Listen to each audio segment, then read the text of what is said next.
Estamos de regreso en Hoy es Noticia y estamos con quien es uno de los protagonistas de la historia política de nuestro país. Ha vivido en primera persona los últimos 60 años de la historia política de Chile, ha sido ministro de 3 presidentes, ha sido presidente de su partido, el PPD, ha sido también senador de la República y está aquí porque está presentando este libro, 8 presidentes y un dictador.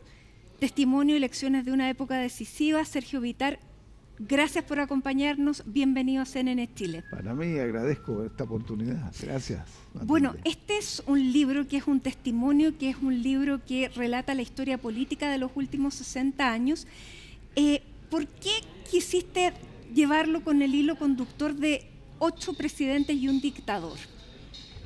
Porque el primer cargo que yo tuve en el gobierno fue con Frei Montalva. Había terminado recién la universidad. Éramos medios compañeros con Frei Ruiz Tagle en ingeniería. Y nos hicimos amigos ahí, entonces papá e hijo.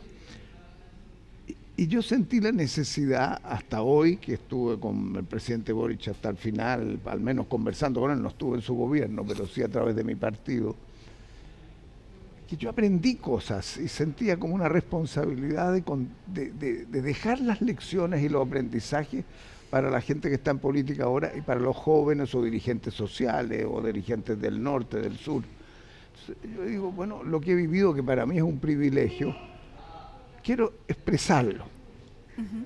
Y entonces empecé a escribir y al empezar a escribir me di cuenta que hacer historia no es juntar anécdotas, es interpretar el proceso. Entonces yo me di cuenta que tenía que saber más, preguntaba, fui rellenando y fue pasando el tiempo, me demoré mucho tiempo. Eso te iba a preguntar, ¿cuánto te demoraste en escribirlo? Porque es un libro importante, 350 páginas, con muchas referencias además. Me tomó unos 12 años, pero entre medio escribí otro libro. O sea, como lo iba dejando madurar. Ya, pero tú eres una persona que escribe, porque en una de estas páginas cuentas que después de una conversación con el expresidente Elwin, te fuiste a escribir inmediatamente esa conversación porque la consideraste muy importante. ¿Así fuiste escribiendo ciertas cosas? Eso fue casualidad, pero lo que sí tengo una práctica desde el principio, que yo he dicho, si yo no anoto lo que he vivido, y yo no sé lo que viví, nadie sabe lo que viví, entonces ¿para qué viví? Ahora, tú partes con Jorge Alessandri. Es que, porque ahí están los 8, porque yo contaba 8 y estaba pensando en Jorge Alessandri o en José Antonio Castro.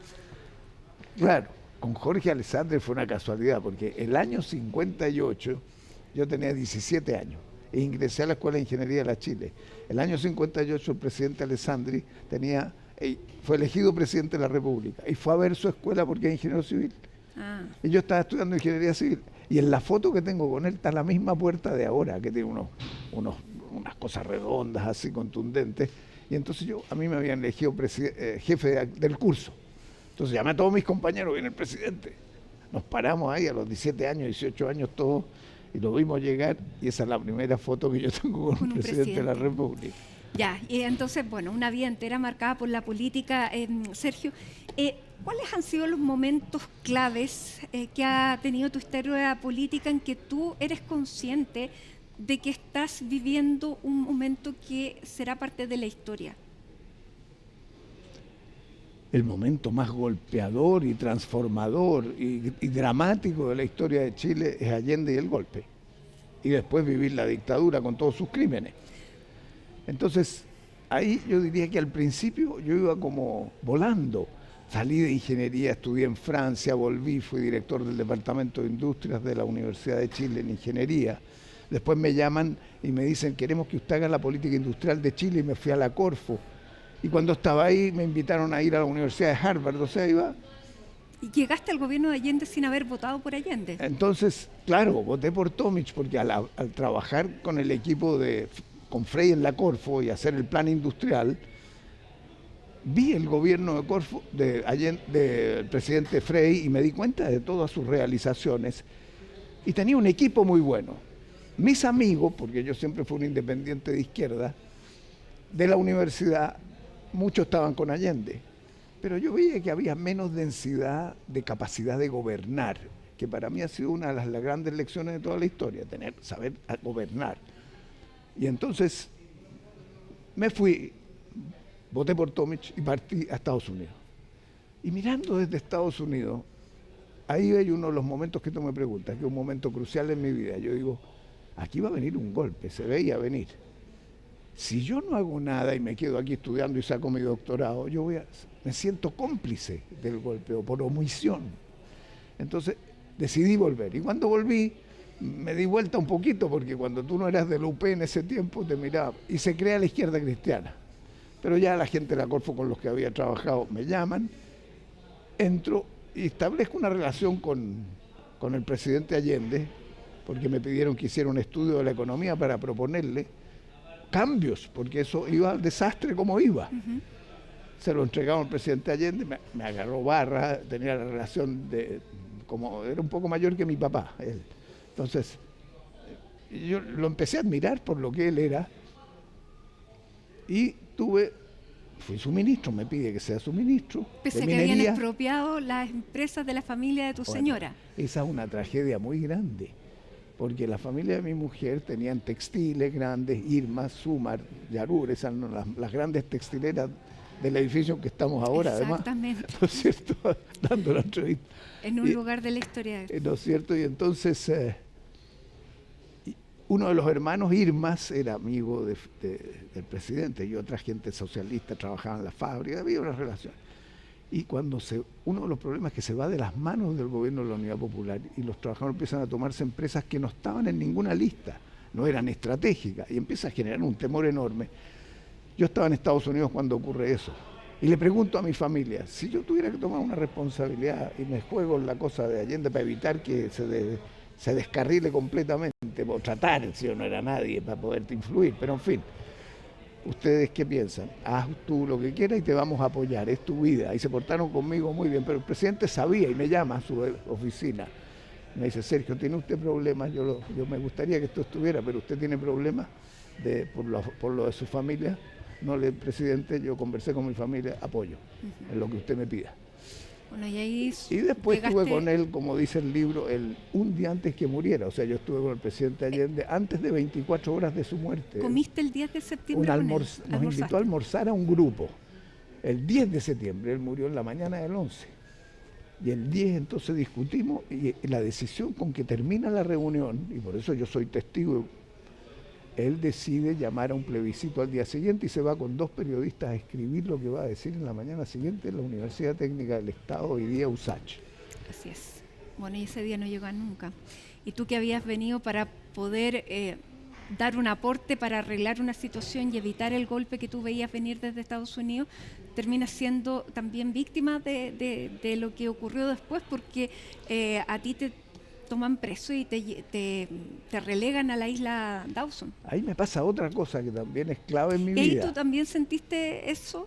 Absolutamente. Primero el miedo y después lo que viviste en Dawson. Me llaman en un bando, que llamaban ellos, y después mi mujer me dice, ¿qué vas a hacer? Y me va a buscar mi mamá y mi mujer y me llevan a la escuela militar. Porque me dicen, y yo digo, ¿pero por qué vas a hacerlo si ya han matado gente? El presidente está muerto, hay cadáveres que van por el río Mapocho. Y yo en la ingenuidad de un tipo de 32 años, lo que digo es, yo tengo una vida impecable, este gobierno democráticamente elegido, ellos son los que tienen que dar cuenta. Raro, ¿ah? Bueno, siempre me pregunto por qué lo hice, ni lo pensé. Me fui, me dejan en la escuela militar y felizmente la foto mía entrando a la escuela militar sale en la primera página del Mercurio al día siguiente, que yo creo que es un amigo que trabajaba ahí. Dije, este es un seguro de vida. Y ahí viene el segundo momento muy importante de mi vida, que cuando llegamos a Punta Arenas, nos llevan a la isla Dawson, cuando ahí escribo el libro Isla 10, hay un minuto que yo digo, aquí nos matan, porque nos ponen unos capuchones, nos amarran de las manos, nos meten una tanqueta, y en la tanqueta van unos soldados con una ametralladora, y a uno se le sale una bala, pegan el techo que es de metal, se vuelve y le plegan la mano, y empezamos a sentir la sangre, con un ruido infernal. Y ahí yo dije, aquí nos matan, y mi vida pasó en un segundo por mi cerebro. ¿Qué es lo que he hecho bien? ¿Qué es lo que he hecho mal? Ese fue un momento muy decisivo, decir, si estoy vivo ahora y me quedé vivo, voy a luchar por la libertad en mi país. Y ese compromiso lo cumplí, o sea, hasta hoy día yo he luchado porque haya democracia en Chile. Esa es mi motivación fundamental. Cuentas momentos que tampoco han sido gratos, por ejemplo, cuando no te llama el expresidente Elwin a formar parte de su gobierno, cuando tampoco te llama Michelle Bachelet a ser parte de su gobierno, sino que llama a tu señora. O sea, también este no es un libro solamente de contar las victorias, sino que también de esos momentos que pasan en política. ¿Cómo se toman cuando uno da mucho y después no recibe lo que cree que es lo que tiene que pasar? Esa es una lección para los que se dedican a la política. Nunca esperes aplausos, sino que espera que lo que hagas, que es un privilegio tener un cargo público, para ayudar a todo tu país, haya alguna mujer, algún niño, algún hombre que en algún momento cuando te cruzas con él te dice gracias por lo que usted hizo que me ayudó a vivir mejor, aunque sea uno. Eso es lo que vale en la política. Eso lo aprendo en el curso de las cosas, porque la política no es el espacio de la amistad, la política es el espacio del poder. De repente tu mejor amigo tiene que competir con él. Entonces, ¿qué pasa ahí? El presidente Elwin, que tiene un gesto que yo lo valoro enormemente, después de haber trabajado en su campaña, se dice, vas a ser ministro, porque yo era representante de un partido, de los que están en la coalición, probablemente de minería. Pero yo decía, minería, yo fui de Allende de minería, y en ese momento ser de Allende era como el diablo. Es difícil. Lagos pierde la candidatura a senador, se va a educación. Hamilton, que era un senador demócrata cristiano, pierde y lo pone de ministro de minería. Entonces me llaman y me dicen, ¿quieres asumir Codelco en ese momento? Pues estudié ingeniería civil en Francia, en Estados Unidos, estaba bien preparado para esas cosas. Y después me dicen, no, es que el presidente no quiere que una persona con ambiciones políticas maneje Codelco. Que al final yo me doy cuenta que tiene razón, pero yo decía que ambiciones políticas y luché contra la dictadura, es parte de eso. Y me llama a su casa, y los dos solos. De eso nunca me voy a olvidar, porque es un gesto, me dice, yo quería ofrecerle esto, le gustaría hacer, cuento ahí, Corfo, o Enami, presidente, no se preocupe por mí. Yo, si usted necesita más adelante que yo participe, bien. Pero me cuenta lo más fundamental. Dice, mire, yo quiero armar una coalición que dure. No quiero que solamente sean los 4 años que yo tengo. Y eso es un gran acuerdo socialista demócrata cristiano. Y me empieza a explicar todo y en un momento me dice, y tenemos que apretar esto rápido, porque yo creo que Pinochet quiere ser candidato a la presidencia, después que mí. Porque él piensa que la UDI y Renovación no se van a poder poner de acuerdo. Y que él va a ser el candidato él puede ser el candidato de unidad. Bueno, y eso sí, y así. Después, en medio de su gobierno, me llama y me ofrece el Ministerio de Economía. Y después le digo que no, porque ya soy candidato a senador y estoy presidiendo mi partido. Presidente, excúseme, pero no quiero, me acaban de elegir, ¿qué le voy a decir? Que yo esto lo uso como un trampolín para ser ministro. Después me dice, ¿y relaciones exteriores? Porque puedo mover a Silva Sima, que estaba en ese momento, a otra posición. Que siempre una cartera apetecía. Esa me entusiasmé enormemente. Pero después lo pensé, dije, quiero seguir un camino que yo tenga una posibilidad de influir por el voto popular. Y le dije esa misma noche a Eric Schnack, que me acompañaba, que era senador y presidente del partido. Entonces son momentos de la vida que también son muy decisivos. ¿En qué sentido? No quería depender de que alguien me nombre. Sergio, ¿y cómo ha ido evolucionando la política? Porque tú viviste momentos de polarización en la Unidad Popular. Hoy día estamos también viviendo momentos de polarización que son distintos. ¿Cómo hemos ido cambiando? ¿Y cómo se ha ido, qué es lo que tú dices que se ha ido manteniendo? ¿Tenemos algún tipo de etos que nos distinga en política? Un periodo de polarización violento que el que me tocó vivir es la UP. El golpe, la dictadura. La dictadura, la polarización es total, es una polarización por la libertad, por los derechos humanos. Antes era ideológica, o sea, la polarización toma distintas formas, con distintas razones. Y la otra gran polarización es, por cierto, el no y el sí, 88, bastantes años después. Lo que viene después es la construcción de una institucionalidad democrática, en que el eje para mí fue siempre no hacerle al otro lo que me hicieron a mí. O sea, que el Estado de Derecho es lo que cuente. Y entonces se va produciendo, ahí está el periodo, yo diría, mejor en progreso económico, político, social de la historia de Chile, de la República de Chile, el periodo de la Concertación, eso no me cabe duda. O sea, para mí es un privilegio haber estado ahí. ¿Y cómo logras tener una buena relación con el expresidente Boric, que fue uno de los símbolos de la crítica a esos 30 años? Buena pregunta. Para nosotros fue muy duro y siempre, muchos de ellos, bueno, son muy jóvenes, entonces uno los mira de otra manera, pero dice, pero no cometan este error. ¿Cómo se le ocurre atacar a la Concertación, que ha hecho todo lo que ha hecho? Y es su único posible aliado, porque ustedes no pueden llegar a ninguna parte con lo que están haciendo y diciendo, no tienen experiencia, hacen un programa equivocado, no entienden la realidad, que es mi visión de lo que hicieron. Pero era una generación joven que el 2011 se había levantado. Yo ya no era ministro de Educación, pero había estado en contacto con muchos de ellos. Entonces era importante que los jóvenes emergieran en la política chilena y no que siguiéramos gente de más edad, pero que hicieran algo distinto. Entonces nos atacaron mucho. Por ejemplo, en el primer discurso de Boric, ¿te acuerdas que no menciona a Ricardo Lagos? Menciona a todos los demás, lo cual dice, pero ¿qué pasa aquí? Después va evolucionando. Él tiene un cambio que yo considero de la mayor trascendencia política. Asume lo que es la responsabilidad de ser presidente de la República. Que es lo mismo que le va a pasar o le está pasando al presidente Kast. Que tú cuando eres presidente ya no eres, tienes que entender que no eres de un partido político. Y él lo entendió y lograron tener una relación además personal. Tuvimos una relación personal y hubo un momento que lo cuento porque no, él mismo tuiteó eso después, o sea, no es algo privado. Yo estando en California, por una cosa médica de mi mujer, estoy escribiendo parte de este libro. Y suena el teléfono.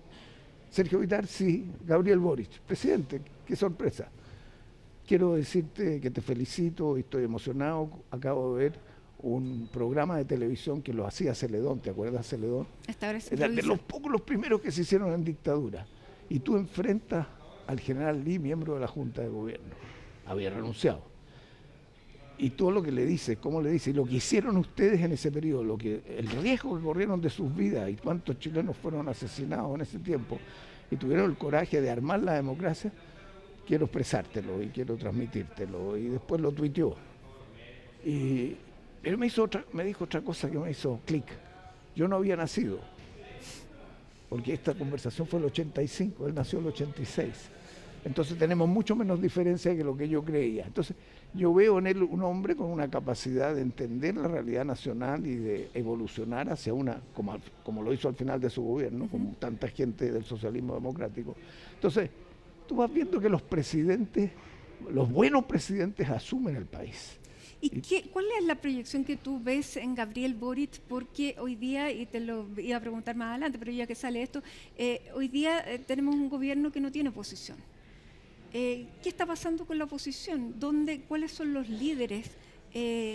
¿Dónde se ubica en este aspecto político Gabriel Boric? ¿Dónde se ubican los de la generación que le sigue? Carolina Toá, que era tu candidata a la presidencia. Porque hoy día los goles del gobierno son autogoles. Bueno, todos los gobiernos cometen errores, este también. El peligro de los errores de este, si tú me permites, saliéndome de lo que es el libro y de lo que veo venir, es que son los grupos extremos que se anidan en las coaliciones y que prefieren ser trinchera o nicho que ser mayoría. Y eso lo estoy viendo de alguna manera cuando sale alguien que dice que quiere los latidos de la guagua, la mujer que va a tener un problema violada, o de meterse debajo de las polleras de Trump, cuando ve y te patean después. Entonces, en vez de seguir una política de Estado que nos ha costado construir, entonces peguémonos al eje de la política de Estado. Ese es el eje de la mayoría de Chile. Quiere cambios, quiere soberanía nacional, quiere más igualdad, quiere orden y quiere respeto de la ley. O sea, hay ciertas cosas que yo veo en todo este diseño de los 60 años que son como parte de la cultura. La ley, dicen, el chileno más rico, el más pobre es la ley. Entonces, Y quiere también tener alternativas. Instituciones, y quiere oportunidades. ¿Y dónde está también los que no votaron por este gobierno que no tienen ningún liderazgo? Ahora, ¿qué pasa con los liderazgos? Tienen que darse, para que haya líderes, tienen que darse grandes movimientos sociales y grupos de una generación, de lo cual sale un líder, sale que es uno de ese grupo, es uno del movimiento. Hoy día la izquierda no está dando esa, no que sufrió una derrota mayor, estratégica, la que hemos sufrido en la última elección. Y esto levantarse, uno le puede echar la culpa al Frente Amplio, le puede echar la culpa al otro, pero es un hecho que habrá que analizar desde el punto de vista político, porque el surgimiento de las derechas también es un fenómeno global, no es nacional. Mira lo que está pasando en América Latina. Pero también es porque las izquierdas no dieron las respuestas a la gente que los termina votando por la derecha. Bueno, este libro en el fondo es el espíritu con que yo encuentro que lo que podemos llamar socialdemocracia o centro-izquierda es la salida del futuro de Chile, es el mejor periodo de los que hemos vivido, y yo creo que es la forma de ir resolviendo los problemas de crecimiento con justicia social. ¿Y qué le puede ofrecer la izquierda hoy a Chile? Es una discusión que está empezando a tomar lugar, que es ¿qué es ser progresista? Para no decir socialista, que hay mucha discusión si la palabra vale todavía o no. ¿Qué es ser progresista o socialista en un mundo con inteligencia artificial, en que puede haber desempleo muy masivo sin que haya ingresos básicos universales, que es otra de las ideas que circula, para sostener a la gente que va a estar perdiendo su trabajo o educarse? ¿Qué significa ser socialista en un mundo en que la tecnología te está segmentando y te está polarizando y tú perteneces a un WhatsApp de tus amigos, no del otro? No hay espacio de reflexión. ¿Qué hay cuando se constituyen estas grandes empresas que concentran el poder y la riqueza y proponen ahora gobiernos que se llaman iliberales, como se están extendiendo por el mundo? ¿Qué significa ser socialista frente al crimen organizado? ¿Cómo vamos a enfrentar el tema de la inmigración? ¿Y para qué decir del cambio climático? Lo está pasando el país. Entonces, parte de la discusión es cómo tenemos, y los diputados lo están viendo, fuerzas, los alcaldes, en fin, electorales. Pero una respuesta todavía en construcción. Absolutamente. Yo creo Sergio, que para lo que viene es construcción, y cuando fui ahora también a Europa, a una reunión de la Socialdemocracia Europea, vi lo mismo, un vacío. Y con tu experiencia, quiero preguntarte por este noveno presidente que te está tocando vivir, pero ya no desde un cargo o una proximidad mayor, que es el presidente José Antonio Kast. ¿Cómo lo ves a él? ¿Cómo ves su gobierno? ¿Y qué dice de su gobierno una reforma constitucional como la que acaba de presentar? Yo creo que es mala idea por múltiples razones, la de la reforma constitucional. No me gustó la forma como van a la reforma de la reconstrucción económica, con un voto y tocando temas que en el fondo van a crear más déficit fiscal, más inflación. El crecimiento no tiene por qué darse porque bajan 1 punto o 2 puntos de los impuestos. O sea, la economía moderna no va por ahí. Está bien que ajuste fisco. Bueno, entonces estamos en una fase, a mi juicio, de ambigüedad para entender lo que es, porque de repente tiene pulsiones que a mí me parecen muy de extremo. Pero hay otros miembros de su gabinete y él mismo que retroceden y se van por otro camino. Entonces, me cuesta darme cuenta. Lo que no me cuesta es decir lo siguiente: todo lo que yo estoy haciendo ahora en materia de futuro, está la comisión, la Fundación Encuentros del Futuro, la cual me han pedido que presida el directorio, el Consejo por Prospectiva que armé, las discusiones que estamos teniendo, veo grupos en todas partes. Hay un consenso mayor en la sociedad chilena del que estamos interpretando políticamente. Y que frente a un mundo desordenado, lo mejor que puedes hacer es tener consensos para moverte. Pero los políticos no están viendo eso. Yo encuentro que tiene que haber una relación mayor entre el desafío de estos problemas, la gente en las universidades que está estudiando estas cosas, en las fundaciones que se está creando, incluso en los grupos empresariales y de trabajadores, para transmitirlo al mundo político. ¿Tú no ves signos autoritarios en este gobierno? Porque se está discutiendo mucho esto, si la presentación de este proyecto constitucional es una prueba de un gobierno iliberal, que la reforma que se presentó económica es la reforma más revolucionaria en los últimos años, desde que volvió la democracia. ¿Cómo lo ves tú? A ver, ¿qué me preocupa? Yo, siendo un hombre que quiere que se vaya a consenso, no voy a atacar por atacar. Uno, el proyecto económico aumenta la desigualdad. Por ejemplo, yo puedo pagar, tengo más de 65, por contribuciones por mi casa, vivo en Vitacura. ¿Por qué me van a eximir a mí de ese impuesto cuando ese va a un fondo municipal, cuando yo veo comunas que no tienen ni para sacar la basura, ni para pintar el colegio? Aumenta la desigualdad. Bueno, tú puedes renunciar a eso. Bueno, pero lo importante son las políticas públicas, Lógico. no la decisión de una persona. O sea, es como decir, bueno, la caridad, que la gente que le ayuda a los pobres, no, tiene que haber leyes que crean un Estado democrático y social de derecho, que es lo que teníamos en la Constitución. Segundo, tanto las medidas para la escuela protegida como las otras de que intentos de que haya delación, si hay alguno que está haciendo algún delito, en fin, me hacen pensar, y lo siento, una política más de represiva que educativa. ¿Ya? Me voy en el tema de la seguridad ahora, lo mismo. El cambio del artículo me parece que es un error. Me voy a obras públicas y no entiendo lo que hicieron en Biobío. Uh-huh.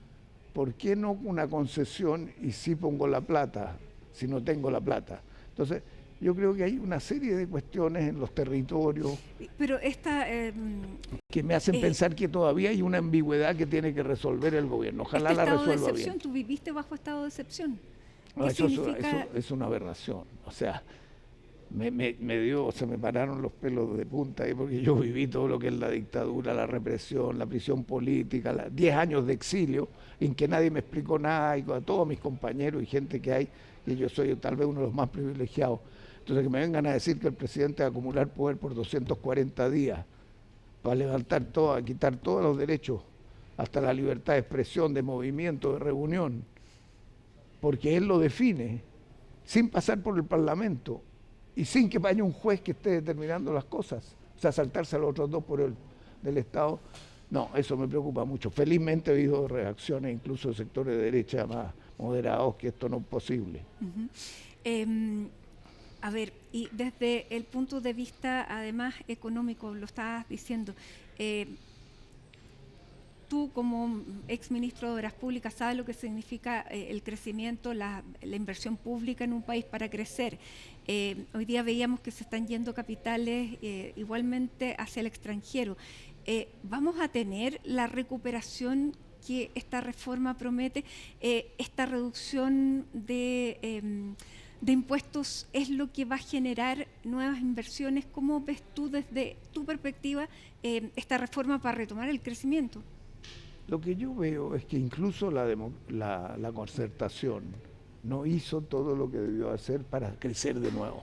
Porque en las cifras que veíamos en el Colegio de Ingenieros, el Instituto de Ingenieros, en los estudios que se hicieron por todos lados, alrededor del 2015 Chile empieza a avanzar en una meseta. No crece la economía. La ley del cobre, la producción de frutas, algo, innovamos, pero en materia de maderas, en materia de pesca, en materia de minería, lento crecimiento. Y eso es lo que se llama cambio de la estructura productiva o política industrial, en que tú te vas a meter a ver en qué vas a empujar, como por ejemplo el litio. Vamos a dejar que las empresas vengan por su cuenta y yo las autorizo.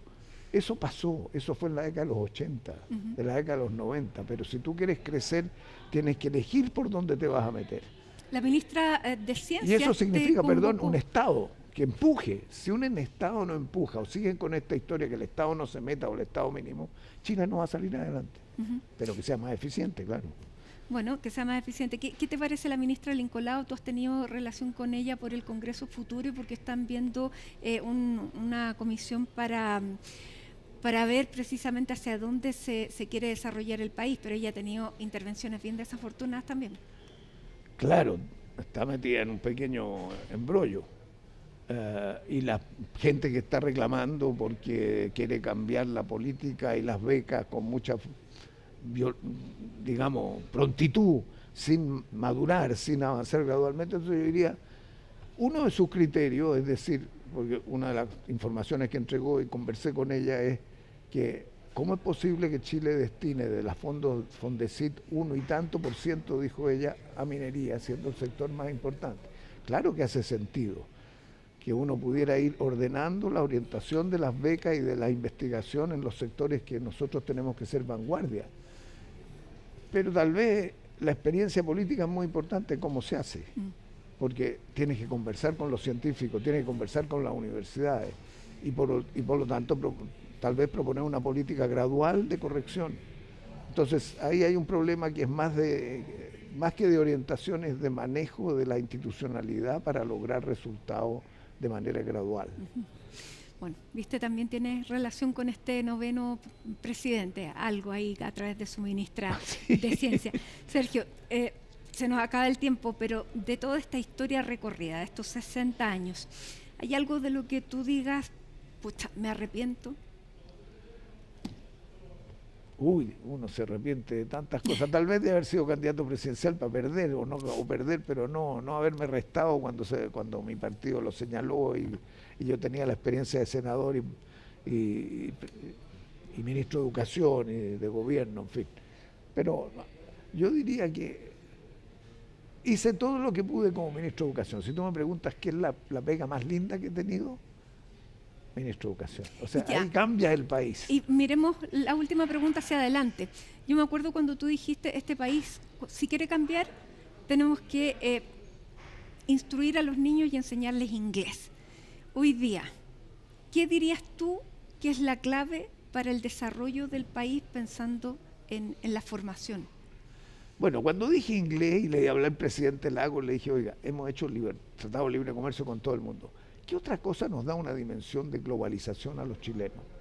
Hablar, no estar aislados los chilenos, muy poco inglés y además tenemos pocas relaciones internacionales, estamos muy lejos. Hoy día estar en los grandes cambios mundiales, yo creo que eso es absolutamente fundamental y eso significa, uno, leer. Cuando la mitad no lee en segundo básico, como dicen todos los estudios, y no puede leer un párrafo seguido, ¿cómo se va a mostrar en inteligencia artificial? El riesgo de brechas más grande y de desigualdad más grande, eso me preocupa mucho. Entonces, cuando hablo de educación para la democracia, hablo de educación para tener juicio propio y tener capacidad de crítica a lo que va a venir del deepfakes, en que todas las cosas van a ser como de mentiras si tú no eres capaz de conversar y de entender. Y cuando tengas a todos los robots, Elon Musk está hablando de que va a haber tantos robots y en China están produciendo una cantidad como ciudadanos, como personas en el mundo. Entonces, el tipo de relaciones humanas que se nos viene encima con mucha rapidez va a requerir de un grado de capacidad intelectual muy grande. Y nosotros tenemos una educación pública atrasada, tenemos un tercio de nuestros alumnos como si fueran el resabio, la inteligencia solo para unos pocos. La última prueba PA es por lo menos un numerito que lo darte. De 100 mejores puntajes de la PAES, la última cifra que vi es 1 de educación pública, 1 de educación particular subvencionado, 98 ¿de quién? ¿De cuántos? Del 7% de los alumnos de Chile que están en las escuelas pagadas. Ese es el desafío. Esa es mi gran preocupación para el futuro de Chile. Sergio Bitar, muchísimas gracias. Este libro se va a presentar el próximo 27, lo va a presentar Carlos Peña, Josefina Arauz y Claudia Hayes en el GAM. Así que aquí está el libro, la invitación también. Muchísimas gracias por haber compartido parte de estos 60 años aquí en estos escasos minutos. Muchas gracias. Sí. Muchas gracias por invitarme, Matilde. Gracias a ti, Sergio. Hacemos una pausa a esta hora de la tarde y ya estamos de regreso.